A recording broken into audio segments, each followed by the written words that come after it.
வக்கீல வெட்டுறான் கோர்ட்டு வாசல்ல, காவலர்களை யூனிஃபார்மோட வெட்டி கொள்றான். என்ன மயிர் ஆட்சி அது நடக்குது இங்க? என்னடி இதெல்லாம் வெக்கம் இல்லாம 1000 ஆண்டுகளை நாங்க சொல்ல முடியாத ஆட்சியை கொடுத்துட்டு வெக்கம் இல்லாம சொல்றீங்களே, அறிவு இருக்கு எப்படி பேசுவானா? திருமுருகன் காந்தி, டேனியல் காந்தி இருக்கா மாதிரி நாய், அவர் அப்படி திசை திருப்புறாராம். இங்கிட்டு கற்பழிப்பு, மரணவோலம், கொலை, கொள்ளை, கற்பழிப்பு நடந்துக்கு இருக்கல, 4 பொறுக்கி பயல்களை கூட்டிட்டு போய் இந்த பொறுக்கி நாய் இந்திய அழிக்க போறேன்னு மக்களை திசை திருப்புறாராம். டேனியல, உன்னை செருப்ப கழட்டி நடு புச்சத்தல்ல வச்சு அடிக்கணும். இங்க பெண் குழந்தைகள் 2.5 வயசு குழந்தை, 6 மாச குழந்தை மதக்கு நீங்க சீரழிக்கப்பட்டுக்கிட்டு இருக்கு. அதை பேசுறதுக்கு உங்க கூட்டணி கட்சியில ஒரு பயலுக்கு இங்க துப்பு மயிர் கிடையாது. ஆனா நீங்க இந்திய ஒழிக்கிற, இந்திய அழிக்கிற, கிழிக்கிறேன்னு போய் நிக்கிற. எத்தனை பெண் பிள்ளைகள், 37,000 போஸ்கோ வழக்குகள் இங்க பதிவாயிருக்குடா. உங்க அரசாங்கம் சொல்லுது 37,000 போஸ்கோ வழக்கு, 8,500 கொலைகள் உங்க போலீஸ் சொல்லுது பிரஸ் மீட்ல. இது நாடாடா? இது நாடா? மணிப்பூர்ல பெண்கள் கற்பழிக்கப்படுறாங்க, நிர்வாணமா ஓடுறாங்கன்னு சொன்னீங்களே, இங்க ஒவ்வொரு குழந்தைகளும் நிர்வாணப்படுத்தப்படுது. அம்மா கனிமொழி அம்மா, உங்க தொகுதியில ஒரு பிள்ளையை சீரழித்து வெட்டி கொலை செஞ்சிருக்கான் துண்டு துண்டா. நீங்க ஒரு வாரம் கழிச்சு சாவாசமான போய் இலவு கேட்க போறீங்க. அங்க செருப்படி வாங்கி வந்தீங்களா? இந்த அன்பில் பொய்யால் மொழி கல்வித்துறை அமைச்சர் ஏரியாக்குள்ள வந்து தப்பு முடியாது. ஓ ஏரியாவுல வாத்தியா பூரா கற்பழிக்கிறான். சில குழந்தைகள் வெளியே சொல்லுது, ஓ ஏரியால பாதுகாப்பு இல்லடா படிக்கிற பிள்ளைகளுக்கு. கேவலப்பட்டவனே, நீ ஒரு கல்வித்துறை அமைச்சர், எங்கவே இல்ல யாரு மலத்தை கலந்ததுன்னு உங்களுக்கு ஸ்டாலின் தெரியாதா? உனக்கு தெரியாதா? உங்க கூட்டணி கட்சியில இருக்கவருடைய கட்சிக்காரன் தானே அதை பண்ணா. படிக்கிற பயலுக வெட்டி விளையாடுறான்டா. வடநாட்டில இருந்து வந்தவன அந்த பிள்ளைங்க, யாரோட பிள்ளைங்க உங்களுக்கு தெரியும். அந்த பிள்ளைங்க அருவாள் எடுத்து வெட்டி விளையாடுறான். போதை மயக்கத்துல, கஞ்சா மயக்கத்துல. டே அலியா மாறிக்கிட்டு இருக்கான்டா. இங்க இருக்க இளைஞர்கள் அலியா மாறிக்கிட்டு இருக்கான். இம்பார்ட்டண்டா போயிட்டு இருக்கானா தெரியுமா உங்களுக்கு? நீ கொடுக்கிற சாராயத்துல. தூத்துக்குடியில விளாத்திக்குளம் பகுதியில தேவதை மாதிரி இருக்க அந்த குழந்தைய கொடூரமாக பாலியல் வன்புறவு செய்து வெட்டி போட்டிருக்கு. ஆனால் இந்த குழந்தையை காணோம்னு சொல்லி காவல் நிலையத்துக்கு போறாங்க இந்த பெற்றோர்கள். தூத்துக்குடியிலே அந்த குழந்தையை எழுந்த பெற்றோர்கள் போனா, இது எங்க டூரிஸ்டேஷன் இல்ல, நீங்க விளாத்திக்குளம் போங்க. விளாத்திக்குளத்துல போனா இது எங்க வேலை இல்ல, நீங்க மகளிர் காவல் நிலையத்துக்கு போங்க. மகளிர் காவல் நிலையத்துக்கு போனா எங்க கிட்ட ஸ்ட்ரென்த் இல்ல. தமிழ்நாட்டில் இருக்க அரசு பஸ்கள் பூரா அவங்க கட்சி பேனரை ஒட்டிக்கிட்டு கட்சி கொடியை கட்டிட்டு போகுது. யார் அப்ப விட்டு பணம், யார் அப்ப விட்டு காசு? இது எப்படி நீங்க டேலி பண்ணுவீங்க? போக்குவரத்து துறை நட்டத்தில் போகுதுன்னா நட்டத்துல பிடிக்கிட்டு தான் போகும். உன் திமுக காரனை ஏற்றி மாநாடு நடத்துறதுக்கு அந்த போக்குவரத்து துறை இருக்கு. ஒரு குழந்தை இறந்ததுக்கு சரி மகளிர் காவல் நிலையத்துக்கு போய் கேட்டோம்னா, உன் பிள்ளை எவனாவது ஓடி போயிருக்க, செத்ததை விட அதிக வழியை கொடுத்துருக்க அவங்களுடைய பேச்சு. ஏன்னா ஒரு பிள்ளை காணா போச்சுன்னா எவனோட ஓடி போச்சுன்னு அர்த்தமா? தமிழ்நாட்டிலே 10ஆம் கிளாஸ்ல முதல் மாணவியாக வந்த பெண் அந்த குழந்தை, தமிழ்நாட்டிலே முதல் மாணவியாக வந்த அந்த குழந்தைய எப்படி ட்ரீட் பண்ணிருக்கு பாத்தீங்களா அந்த காவல்துறை? காரணம் என்ன? இதோட தலைவர் யாரு? ஸ்டாலின். ஸ்டாலின் என்ன செஞ்சுட்டாரு? ஆட்சிக்கு வந்தோன்னு திமுக காரனை அடிக்கக்கூடாது, திமுக காரன் ரேப் பண்ணுவான் பிடிக்கக்கூடாது, திமுக காரன் குடிச்சிட்டு அலப்பற பண்ணியா பிடிக்கக்கூடாது, திமுக காரன் கடையில் பவுஸ் வாங்கினா பிடிக்கக்கூடாதுன்னு சொல்லி ஆர்டர் போட்டதுனால வந்த விளைவுகள் இது. இந்த நாய்களை நடு ரோட்டில் நீ ஒன்றும் கிளிக்கவனும் சட்ட ஒழுங்கு மசுறு மட்ட மனிதநேயம் அந்த மனித உரிமை கழகத்தெல்லாம் பொதுமக்கள் பார்த்துக்குருவாங்க. நடு ரோட்டில் அடிச்சு கொண்டாதான். இன்னைக்கு அண்ணன் எடப்பாடியார் காலத்தில் ஒரு வீட்டில் இருந்த ஒரு டிரைவர் ஒரு குழந்தையும் ஒரு பையனையும் கூட்டிட்டு போய் கற்பழிச்சு கொலை பண்ணான். அண்ணன் எடப்பாடியார் என்ன செஞ்சார்? வரையில தப்பிச்சு கொண்டான்னு சொல்லி சுட்டு கொண்டார். அப்படி இந்த நாய்களை 10 நாயவாது சுட்டாதானே இந்த நாட்டில் சட்டம் ஒழுங்கு வரும்.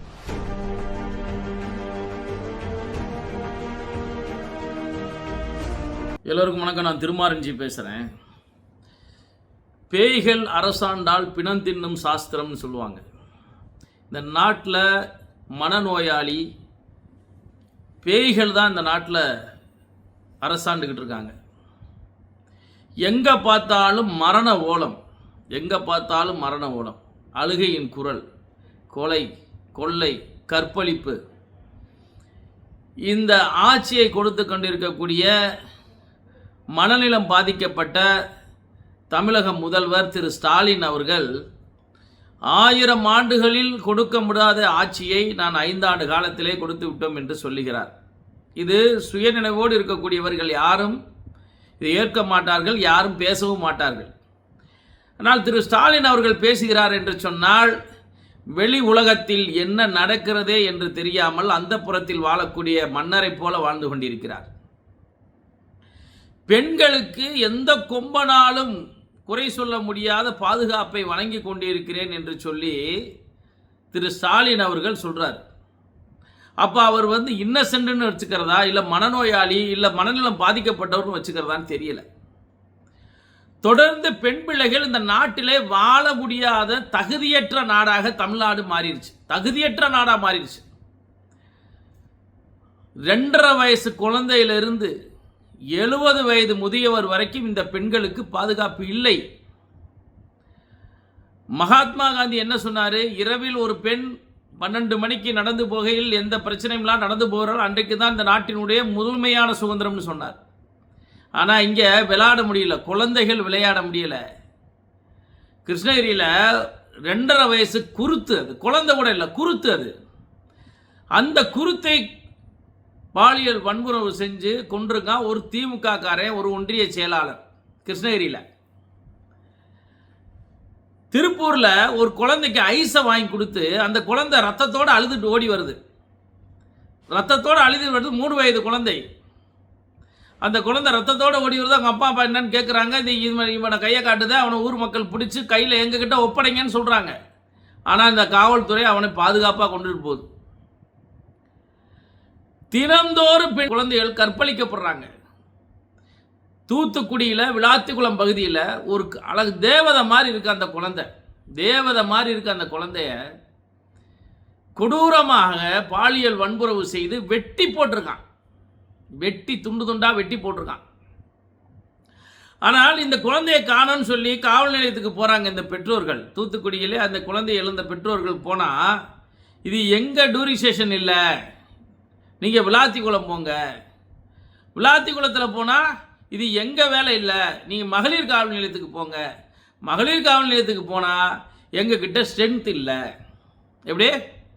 காவல்துறைகிட்ட ஸ்ட்ரென்த் இல்லை. இந்த ஸ்ட்ரென்த் எங்கடா போச்சுன்னு பார்த்தா, பெரம்பலூரில் மாநாடு போட்டார்ல திரு ஸ்டாலின் திருச்சியில், அந்த மாநாட்டுக்கு 12,000 காவலர்கள் இங்கேருந்து அனுப்பப்பட்டிருக்காங்க தென் மாவட்டங்கள்லேருந்து. யார்? போலீஸ் துறை மந்திரி யார்? ஸ்டாலின். அவருக்கு எதுக்கு பாதுகாப்பு? அவர் தான் மக்களை பாதுகாக்கணும், அவர் தான் பெண்களை பாதுகாக்கணும், அவர் தான் இளைஞர்களை பாதுகாக்கணும். ஏன்னா இவங்க கூட்டத்துக்கு இப்போ யாரும் வர்றதில்லை. அந்த 200 ரூபாக்காரங்க கூட இப்போ வர்றதில்லை. டீல் பேசிக்கிட்டு நிறைய கேட்கறதுனால அவனை விட்டுட்டு காவலர்களை வைத்து மாநாடு நடத்தக்கூடிய அவல நிலையில் தான் இன்றைக்கி திமுக இருந்து கொண்டிருக்கிறது. இந்த காவலர்கள்லாம் இங்கே ஸ்டாலின், இந்த திமுக காரங்கனால தான் தமிழ்நாட்டில் இருக்கவங்க யாருக்குமே பாதுகாப்பு இல்லை. இவங்களுக்கு எதுக்கு பாதுகாப்பு? இவன் இருக்க முறை எப்படி ஆளுன்னு உங்களுக்கு தெரியும், பொதுமக்களுக்கு தெரியும். ஊரடிச்சு ஒலையில் போட்ட முறை திமுகவில் இருக்கிறான். அவனுக்கு எதுக்கு பாதுகாப்பு? எதுக்கு 12,000 காவலர்கள்? தமிழ்நாட்டில் இருக்க அரசு பஸ்ஸுகள் பூரா அவங்க கட்சி பேனரை ஒட்டிக்கிட்டு கட்சி கொடியை கட்டிக்கிட்டு போகுது. யார் அப்போ விட்டு பணம்? யார் அப்போ விட்டு காசு? இதை எப்படி நீங்கள் டேலி பண்ணுவீங்க? போக்குவரத்து துறை நட்டத்தில் போகுதுன்னா நட்டத்தில் பிடிங்கிட்டு தான் போகும். திமுக காரனை ஏற்றி மாநாடு நடத்துறதுக்கு அந்த போக்குவரத்து துறை இருக்கு. தமிழ்நாட்டு அன்னைக்கு திருச்சிக்கு போகிற பஸ்ஸு பூரா தமிழ்நாடு அரசாங்கம் பஸ்ஸு. அதில் கூட தமிழ்நாடு கிடையாது, அரசு பேருந்து. இவங்க தமிழை வளர்த்த லட்சணம். ஒரு குழந்தை இறந்ததுக்கு சரி மகளிர் காவல் நிலையத்துக்கு போய் கேட்டோம்னா, உன் பிள்ளை எவனாவது ஓடி போயிருக்கேன், செத்ததை விட அதிக வலியை கொடுத்துருக்கா அவங்களுடைய பேச்சு. ஏன்னா ஒரு பிள்ளை காணாம போச்சுன்னா எவனோட ஓடி போச்சுன்னு தான் அர்த்தமா? தமிழ்நாட்டிலே 10ஆம் கிளாஸில் முதல் மாணவியாக வந்த பெண் அந்த குழந்தை. தமிழ்நாட்டிலே முதல் மாணவியாக வந்த அந்த குழந்தைய எப்படி ட்ரீட் பண்ணிருக்கு பார்த்தீங்களா அந்த காவல்துறை? காரணம் என்ன? இதோட தலைவர் யார்? ஸ்டாலின். காவல்துறையின் ஸ்டாலின் என்ன செஞ்சுட்டாரு? ஆட்சிக்கு வந்தோடனே திமுக காரனை அடிக்கக்கூடாது, திமுக காரன் ரேப் பண்ணுவான் பிடிக்கக்கூடாது, திமுக காரன் குடிச்சிட்டு அலப்பற பண்ணியான் பிடிக்கக்கூடாது, திமுக காரன் கடையில் பவுஸ் வாங்கினான் பிடிக்கக்கூடாதுன்னு சொல்லி ஆர்டர் போட்டதுனால வந்த விளைவுகள் இது விளைவு. இவ்வளோ பிரச்சனை. அந்த குழந்தைக்கு ஒரு நியாயம் இல்லை. இந்த நாய்களை நடு ரோட்டில் நீ ஒன்றும் கிழிக்கவன, உன் சட்ட ஒழுங்கு மசுறு மட்ட மனித நேயம் அந்த மனித உரிமை கழகத்தெல்லாம் பொதுமக்கள் பார்த்துக்குருவாங்க. அந்த நாய்களை பிடிச்சி அந்த பெற்றவங்ககிட்ட கொடுக்கணும். நடு ரோட்டில் அடித்து கொண்டாதான். இன்றைக்கி அண்ணன் எடப்பாடியார் காலத்தில் ஒரு வீட்டில் இருந்த டிரைவர் ஒரு குழந்தையும் ஒரு பையனையும் கூட்டிகிட்டு போய் கற்பழித்து கொலை பண்ணான். அண்ணன் எடப்பாடியார் என்ன செஞ்சார்? சுட்டு கொண்டார். அவங்கள வரையில் தப்பிச்சு கொண்டான்னு சொல்லி சுட்டு கொண்டார். அப்படி இந்த நாய்களை 10 நாயவாது சுட்டாதானே அந்த நாட்டில் சட்டம் ஒழுங்கு வரும். ஒரு முதியவர் இறுதி காலத்து குழந்தைகள்லாம் கல்யாணம் பண்ணி கொடுத்துட்டு பேரம்பேத்தி எடுத்து இறுதி காலத்தில் வாழும் வரை மனைவியோட வாழ வேண்டும் என்று சொல்லி சந்தோஷமாக தோட்டத்தில் வாழ்ந்த ஒரு முதியவர் கொங்கு மண்டலத்தில். அந்த முதியவருக்கு வயது 75. இந்த மூதாட்டிக்கு வயது 70. இந்த இருவரும் அங்கே வசிக்கிறார்கள். அந்த தோட்டத்துக்குள்ளே புகுந்து அந்த முதியவரை கொண்டு விட்டு 70 வயது மூதாட்டியை கற்பழித்த மிருகங்களை இந்த நாட்டிலே நடமாடுகிறது என்று சொன்னால் வேறு எங்கும் கிடையாது, தமிழ்நாட்டில் மட்டும்தான். உன் சட்ட ஒழுங்கு அவ்வளோ லட்சண மசூரில் இருக்குது. நீ எல்லாம் நாட்டை ஆட்சியை கலைச்சிட்டு போயிட வேண்டியது. நீ மீண்டும் வேற நீங்கள் ஆட்சிக்கு வரணும்னு சொல்லி காசை வச்சுட்டு பேரம் பேசிக்கிட்டு இருக்கீங்க பொதுமக்களை. இந்த பொதுமக்கள் புரிஞ்சுக்கிறணும். 500 ஓவா, அந்த 500 ஓவாயை வாங்கிட்டு நீங்களா ஓட்டு போடுறீங்களே, வெக்கமா இல்லை உங்களுக்கு? ஓ வீட்டு பிள்ளை பாதுகாப்பு எப்படி இருக்கும்? ஓ வீட்டில் ரோடு இல்லைன்னு எப்படி சொல்லுவ? தண்ணி வரலன்னு எப்படி சொல்லுவ? முதல்ல இந்த படித்தவங்களை முதல்ல சொல்லணும். இந்த படித்தவன் எவனாவது ஓட்டு போட்டால் இந்த மாதிரி பொறுக்கி நாடு இந்த ஆட்சியை கொடுக்கக்கூடிய இந்த திமுக போன்ற ஒரு கட்சி வருமா?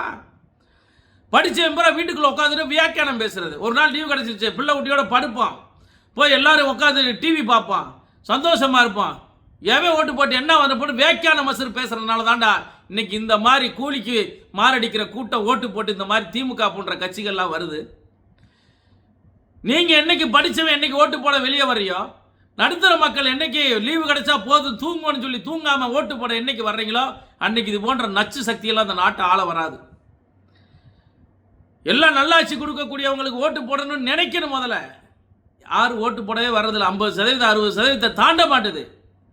ஆனால் இங்கே 100% வாக்காளர் இருக்கீங்களே, ஏன் நீங்கள் ஓட்டு போட வர்றதில்லை? படித்தவன் வர்றதில்லை, பணக்காரன் வர்றதில்லை, ஒரு குறிப்பிட்ட சமூகம் ஓட்டு போடவே வர்றதில்லை. அப்போ என்ன செய்வான்? 500 ரூபாய் எவன்லாம் வாங்கினாலும் அவன் தான் ஓட்டு போடுவான். அவன் தான் இந்த நாட்டின் ஜனநாயகத்தை நிர்ணயிக்கக்கூடியவனாக இருக்கிறான்.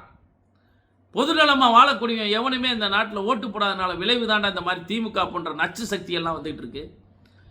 500 ரூபா 1 லிட்டர் எண்ணெய் 590 ரூபா விற்கிதுரா, தெரியுமா உங்களுக்கு? 1 லிட்டர் எண்ணெய் 590 ரூபா. அந்த எண்ணெய் கூட வாங்க முடியாத காசை கொடுக்குறான், அதையும் பல்ல அழிச்சிட்டு வாங்கிட்டு ஓட்டு போகிறதின் விளைவு தான் இந்த மாதிரி திமுக போன்ற நச்சு சக்திகள் வந்துகிட்டு இருக்கு. இந்த திருமுருகன் காந்தி, டேனியல் காந்தி இருக்கா மாதிரி நாய், அவர் அப்படியே திசை திருப்புறாராம். அப்படியே அவர் திசை திருப்புறாராம். எப்படியே இங்கிட்டு கற்பழிப்பு, மரணவோலம், கொலை, கொள்ளை, கற்பழிப்பு நடந்துக்கு இருக்கல, இந்தியா அழிக்கிறான ஒரு 4 பொறுக்கிகளை கூட்டிகிட்டு போய், 4 பொறுக்கி பயல்களை கூட்டிகிட்டு போய் இந்த பொறுக்கி நாய் இந்தியா அழிக்க போகிறேன்னு மக்களை திசை திருப்புறாராம். டேய், நீங்கள் என்னடா இன்னும் அண்ணாதுரை கால அரசியலை பண்ணிகிட்டு இருக்கீங்க? அண்ணாதுரை காலத்தில் தானே இந்த அரசியல்லாம் நடக்கும். இந்திய எதிர்ப்பு, இந்த தமிழை ஆதரிக்கிற இதெல்லாம் அண்ணாதுரை காலத்தை அரசியலை இப்போ இந்த நாய் பண்ணிகிட்டு இருக்கு. இந்த டேனியல் நாய் பண்ணிகிட்டு இருக்கு. இந்த நாய் திசை திருப்பு தான் மக்களை. டேய், தமிழ்நாடு மக்களை உள்ளங்கையில் உலகத்தை பார்த்துக்கிட்டு இருக்கான். நீ முட்டாள் ஆக்கணும்னு நினைக்காதீங்க. நீங்கள் டேனியல உன்னை செருப்பை கழட்டி நடு புச்சத்தல்ல வச்சு அடிக்கணும். இங்கே பெண் குழந்தைகள் 2.5 வயசு குழந்தை, 6 மாத குழந்தை மதக்க நீங்கள் சீரழிக்கப்பட்டுக்கிட்டு இருக்கு. அதை பேசுறதுக்கு உங்கள் கூட்டணி கட்சியில் ஒரு பயலுக்கு இங்கே துப்பு மயிறு கிடையாது.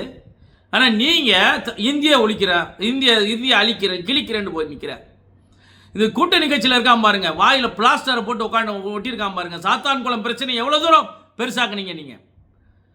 அது ஏற்புடையது அல்லதான். சாத்தான்குளம் பிரச்சனை லாக்அப் டெத்தை ஏற்புடையது அல்லதான். ஆனால் இன்னைக்கு எத்தனை நாள் லாக்அப் டெத் நடக்குது? எவனா ஒருத்த வாயை திறக்கிறீங்களாடா? ஏண்டா எடுபிடிகளா? அறிவாளை எடிபிடிகளை நான் கேட்குறேன். எவனா ஒருத்த வாய் திறக்கிறியா? எத்தனை பெண் பிள்ளைகள் 37,000 போஸ்கோ வழக்குகள் இங்கே பதிவாயிருக்குடா. உங்கள் அரசாங்கம் சொல்லுது 37,000 போஸ்கோ வழக்கு, 8,500 கொலைகள் உங்கள் போலீஸ் சொல்லுது ப்ரெஸ் மீட்டில். இது நாடாடா? இது நாடா? இந்த நாடு மீண்டும் உங்களுக்குலாம் ஒரு ஆட்சி, ஒரு கேடா? நீங்களாம் மீண்டும் ஆட்சிக்கு வரணும்னு வெக்கம் இல்லாமல் ஓட்டு கேட்டு வரீங்களே. அதான் அந்த கனிமொழி அம்மா, மணிப்பூரில் பெண்கள் கற்பழிக்கப்படுறாங்க, நிர்வாணமாக ஓடுறாங்கன்னு சொன்னீங்களே, இங்கே ஒவ்வொரு குழந்தைகளும் நிர்வாணப்படுத்தப்படுது.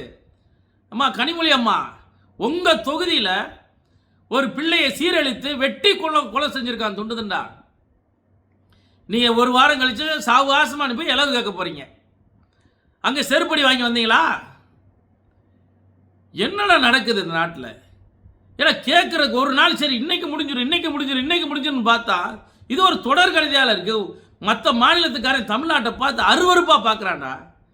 நிர்பயா கொலைக்கு பொங்குனீங்களடா. மோடியை குறை சொன்னீங்க, ஆட்சியாளரை குறை சொன்னீங்க. டெல்லி இன்னைக்கு ஒவ்வொரு நிருபமாக பெண்களாக மாறிக்கிட்டு இருக்காங்களா தமிழ்நாட்டில்?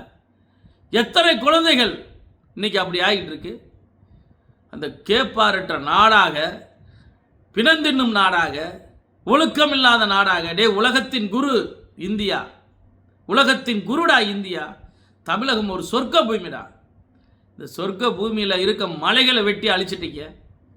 இன்னைக்கு வயநாட்டில் நடந்த அந்த நிலச்சரிவுக்கு யார் காரணம்னு சொல்கிறாங்க புள்ளியியல் துறை.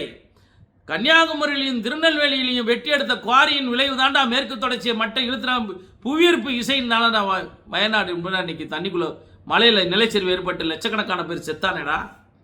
அதுக்கெல்லாம் யார் காரணம்? ஓன் திமுக அரசாங்கம் காரணம். நீதாண்டா காரணம். எல்லாரும் எத்தனை குழந்தைகள் மரண ஓலம் கேட்குதுடா. டே, வயதான காலத்தில் ஓய்வூதியமாக படுக்க போகிற வயதானவங்களுக்கு இங்கே பாதுகாப்பு இல்லை, குழந்தைகளுக்கு பாதுகாப்பு இல்லை. பள்ளிக்கூடத்துக்கு போனால் இந்த குழந்தைகளை வாத்தியார் கற்பழிக்கிற முயற்சி பண்ணுறானா? சில பெண்கள் வந்து தைரியமாக புகார் சொல்லுது. இந்த அன்பில் பொய்யால் மொழி கல்வித்துறை அமைச்சர் ஏரியாவுக்குள்ளே வந்து தப்ப முடியாது. ஏரியாவில் வாத்தியார் பூரா கற்பழிக்கிறான். சில குழந்தைகள் வெளியே சொல்லுது. வெறும் சில குழந்தைகள் வீட்டு அப்பா மனசு கஷ்டப்படும், அண்ணன் மனசு கஷ்டப்படும், அண்ணன் தப்பான முடிவு எடுத்துருவான், அப்பா தப்பான முடிவு எடுத்துருவான், நம்ம கர்மம் நம்மளோட போட்டுன்னு சொல்லி படிப்பு தான் முக்கியம்னு சொல்லி வகுத்து கொடுமைக்கு அங்கே வந்து படிச்சுக்கிட்டு இருக்குக்கடா. இந்த நாட்டில் முன்னேறணுன்றக்காண்டி படிக்கிற பிள்ளைகளுக்கு ஏரியாவில் ஸ்டைலில் சொல்லணும்னா ஏரியாவில் பாதுகாப்பு இல்லைடா படிக்கிற பிள்ளைகளுக்கு. கேவலப்பட்டவனே, நீ ஒரு கல்வித்துறை அமைச்சர். இந்த மேட்டர் என்ன சொன்ன? கரூர் மேட்டரில் கண்டிஷனை ஃபாலோ பண்ணுங்கன்னு சொல்லியிருந்தா ஒழுங்காக கல்வித்துறையில் சோறாக்கி போட்டிருந்தா 48 குழந்தைகள். டே, விஷம் குடிச்சு தாண்டா மயங்கி பார்த்துருக்கோம். இந்த நாட்டில் விஷம் குடிச்சு மயந்து பார்த்துருக்கோம்.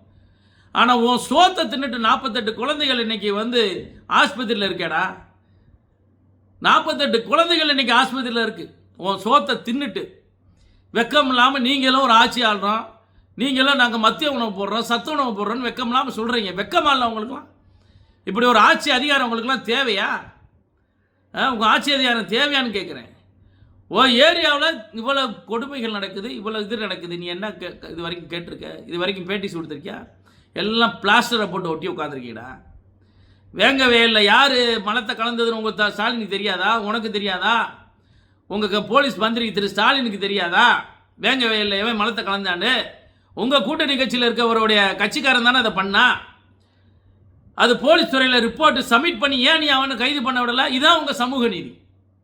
இதுதான் உங்கள் சமூக நீதி. அப்பாவிகளை போய் அங்கே தண்டிச்சிங்களே, போய் சிறையில் தள்ளினீங்களே, அவங்கள அவமானப்படுத்தினீங்களே. ஆனால் அதே சமூகத்தை சேர்ந்தவன் தான் அந்த மலத்தை கலந்தான்னு தெரிஞ்சு ஏன்னா வாய மூடிட்டு உட்காந்துருக்கீங்க. ஏன் கைது பண்ணலை? ஏன்னா உங்கள் கூட்டணி உடைஞ்சிடும். அப்படி தானே? படிக்கிற பயலுக வெட்டி விளாட்றான்டா. வடநாட்டிலேருந்து வந்தவனை அந்த பிள்ளைங்க யாரோட பிள்ளைங்க உங்களுக்கு தெரியும். அந்த பிள்ளைங்க அருவாள் எடுத்து வெட்டி விளையாடுறான். போதை மயக்கத்தில், கஞ்சா மயக்கத்தில். டே, அழியா மாறிக்கிட்டு இருக்கான்டா. இங்கே இருக்க இளைஞர்கள் அழியா மாறிக்கிட்டு இருக்கான். இம்பார்ட்டண்ட்டாக போயிட்டு இருக்கான்டா. தெரியுமா உங்களுக்கு? நீ கொடுக்குற சாராயத்தினால இங்கே இருக்க எம்பூரா அழியா மாறிக்கிட்டு இருக்கான். 32 வயசில் செத்து போகிறான்டா. ஒரு காலத்தில் 130 வயசு வரைக்கும் வாழ்ந்தான். என் கிழமையெல்லாம் 127 வயசு வரைக்கும் வாழ்ந்துச்சு. எங்கள் தாத்தா 97 வயசில் வாழ்ந்தார். இன்னைக்கு 50 வயசில் செத்து போயிடா. ஒரு வயசான நல்ல வயசு பண்ணுறான். இதுக்கெல்லாம் யார் காரணம்? நீ கொடுக்குற உணவு, நீ போடுற சாராயம், நீ விற்கிற சாராயம். இன்வாய்ஸ் கூட இல்லாமல் சாராயத்துக்கு உன் கடைக்கு நீ விற்கிற டாஸ்மாக் கடைக்கு அந்த பில்லு கூட இல்லாமல் சாராயம் வந்து இறங்குறதுடா. ஒரு சாராயம் தயாரித்தா, மதுபானம் தயாரித்தா 8 மாதம் அங்கே ஸ்டோரேஜ் வச்சு அது வீரியத்தை குறைச்சி தாண்டா அங்கே அனுப்பணும். ஆனால் நீங்கள் என்ன செய்கிறீங்க? பில்லு போடுறதுக்கு முன்னால் சாராய கடையில் வந்து சாராயத்தை இறக்குறீங்க. அவன் குடிக்கிறவனுக்கு நாக்கு வெந்து போகுதுலேருந்து தொண்டையிலேருந்து அடிவது வரைக்கும் வெந்து போகுது. இவனை குடிகாரன் நாடா மாற்றி எவனையும் சிந்திக்க விடாமல் பிரிட்டிஷ்காரன் எப்படி நம்மளை அடிமைப்படுத்தினான் தெரியுமா? சாராயத்தை கொடுத்து தாண்டா அடிமைப்படுத்தினா. முக்கியமான ஆளுகளுக்கு சாராயம் பொம்பளையும் கொடுத்து அடிமைப்படுத்தினான். அதாண்டா நீங்கள் செய்கிறீங்க. இப்போ இளைஞர்களை பூரா சிந்திக்க விடாமல் இந்த நாட்டின் முதுகெலும்புடா இளைஞர்கள். இன்றைக்கி ஒவ்வொரு டாஸ்மாக் கடையிலையும் வாசலில் போய் பாருங்கடா. 17 வயசு 18 வயசு 10 வயசு பயலை சீரட்டை குடிச்சிக்கிட்டு தண்ணி அடிச்சுட்டு மாத்திரையை போட்டுட்டு பெத்தடின் இன்ஜெக்ஷனை போட்டுக்கிட்டு நிற்கிறான்டா. இதுக்கெல்லாம் என்ன காரணம்? உன் ஆட்சியின் லட்சணம். உன் ஆட்சி 5 ஆண்டு காலத்தில் 1000 ஆண்டுகள் செய்ய முடியாத சாதனையை நான் செஞ்சிட்டோன்னு சொல்கிறேன் திரு ஸ்டாலின் அவர்களே. இது புத்தி உள்ளவன் பேச மாட்டான். மனநோயாளி, மனநிலம் பாதிக்கப்பட்டவன் தான் பேசுவான் இந்த வார்த்தையை. எவ்வளோ அவனுக்கு இப்போ நான் சொல்லணும்னா சொல்லிக்கிட்டே இருப்பேன். எவ்வளோ சொல்லலாம் உன் ஆட்சியை, கேவலத்தை. அடிப்படை இதுதான். இளைஞர்கள் பூரா மது போதையில் கஞ்சா விற்கிறவன் யாரு? ஓன் திமுக காரன். கற்பழிக்கிறவன் யாரு? ஓன் திமுக காரன். போதைப் பொருள் சாதிக் பாச்சா 2000 கோடிக்கு 2000 கோடிக்கு வித்தாரேன், அது யாரு? ஓன் சாதிக் பாச்சா, உன்னோட அயலிய பிரிவை சேர்ந்த தலைவர். எத்தனை பேர்கள் இங்கே சீரழிவதற்கான ஒரு நாடு எங்கே இருக்குன்னா எங்கேயுமே போனான். ஒரு யோக்கியனை கொண்டு வந்து தமிழ்நாட்டில் விட்டுனா ஒரு வாரத்தில் கட்டு போயிடுவான்டா. ஏன்னா அவங்க பொம்பளை ஈஸியாக தொடலாம், கேட்க ஆள் இல்லை. கஞ்சா ஈஸியாக கிடைக்கும், கேட்க ஆள் இல்லை. கொலை எவனை வேணாலும் கொலை பண்ணலாம், அரசியல் கொலை. காவலர்கள் இங்கே 65 பேர் காவலர்கள் 5 ஆண்டு காலத்தில் வெட்டி கொலை செய்யப்பட்டிருக்காங்க. சரி, காவலர்கள் தான் வெட்டி கொலை செய்யணும், அதுக்காக வாதாடுகின்ற வக்கீலுக்கு வெட்டி கொலை செய்யப்படுறாங்க. வக்கீலை வெட்டுறாங்க கோர்ட்டு வாசல்ல. காவலர்களை யூனிஃபார்மோட வெட்டி கொள்றாங்க. என்ன மயிர் ஆட்சி அது நடக்குதுங்க? என்னடி இதெல்லாம் வெக்கம் இல்லாமல் 1000 ஆண்டுகளை நாங்கள் சொல்ல முடியாத ஆட்சியை கொடுத்துட்டு வெக்கம் இல்லாமல் சொல்கிறீங்களே. அறிவு இருக்கு எப்படி பேசுவானா? முட்டாள் தான் பேசுவான். முட்டாள், அடி முட்டாள் தான் அப்படி பேசுவான். ஒரு அடி முட்டாள்கள் துக்குலக்கு ஆட்சியை கொடுத்துக்கிட்டு என்ன நீங்கள் ஆட்சியாளர் கிழிக்கிறீங்கன்னு தான் தெரியல. பொதுமக்கள் நன்றாக புரிஞ்சுக்கோங்க. தயவு செய்து படித்தவன் பூரா ஓட்டு போடவா. நாங்கள் ஓட்டு போடுறதுக்கு வெக்கப்பட்டு நீ வீட்டில் உட்கார்றதுனால தான் இந்த கேடுகட்ட வேலையெல்லாம் தமிழ்நாட்டில் நடக்குது. இந்த 5 ஆண்டு காலம் நாம் பட்ட சித்திரவதைகள் போதும். மழையை காணோம், ஒழுக்கம் இல்லை, இளைஞர்கள் ஆண்மை தலைமையை இழந்துட்டான். வீட்டில் ஒத்த பிள்ளைய பெற்று வச்சிருக்கோம்டா. ஒத்த திரு ஸ்டாலின் அவர்களே, குழந்தைய நிறைய பெற்றுக்கங்கன்னு சொல்கிறீங்க. ஏன் டாஸ்மார்க்கில் உங்களுக்கு குடிக்கிறதுக்கு ஆள் வேணுமா? ஒரு பிள்ளை நீ விற்கிற விலைவாசிக்கு ஒத்த பிள்ளைய பெற்று வச்சிருக்கான், சுடுகாட்டுக்கு அனுப்புகிறான். ஒரு நல்ல அப்பா ஒரு காலத்தில் எங்கள் அப்பா எங்கே ஹாஸ்டலில் தேடி அலைஞ்சாரா, இதுக்குடா ஒழுக்கமாக படிக்கணுன்றக்காண்டி. ஆனால் இன்னைக்கு ஒவ்வொரு அப்பனும் மறுவாழ்வு மையத்தை தேடி அலைகிறான். இதில் நல்லா திருத்திடுவாங்களா என் மகனை, இதில் என் மகனை நல்லா திருத்திடுவாங்களான்னு சொல்லி மதுகுடிப்போர் மறுவாழ்வு மையத்தை தேடி அலைகிற அவல நிலையில் இந்த நாடு வாழ்ந்துகிட்டு இருக்கு, இந்த தமிழகம் இருந்துகிட்டு இருக்கு. உங்களுக்கெல்லாம் ஆட்சி அதிகாரம் ஒரு கேடு. மீண்டும் நீங்களாம் மக்களை சந்திக்க வர்றீங்க, வெக்கமா இல்லை உங்களுக்கெல்லாம்? தயவுசெய்து படித்தவர்கள் ஓட்டு போட வாங்க, முதியவர்கள் ஓட்டு போட வாங்க. இந்த தீய சக்திகளை அடியோடு வேரடி மண்ணோடு பிடுங்கிய வெறிய வேண்டும். இறுதியாக என் இஸ்லாமிய சொந்தங்களை கேட்குறேன், உங்களை ஏக இறைவன் அல்லாஹ் காப்பாற்றுவான்னு நீங்கள் நினைங்க. இந்த திமுக உங்களை வாக்கு வங்கிகளாக பயன்படுத்துது, வாக்கு வங்கிகளாக மட்டுமே உங்களை பார்க்குது, உங்களை ஓட்டு சீட்டுகளாக பார்க்குதே தவிர உங்களை பாதுகாப்புக்கு இவங்க கொடுப்பாங்கன்னு நீங்கள் நினச்சிக்கிறது முட்டாள்தனம். எல்லா குற்றவாளிகளும் தண்டிக்கப்பட வேண்டியவன் தான். எல்லா குற்றவாளிகளும் தண்டிக்கப்பட வேண்டியவர், குற்றம் செய்தவர் இந்த நாட்டில் வாழ தகுதியற்றவன்.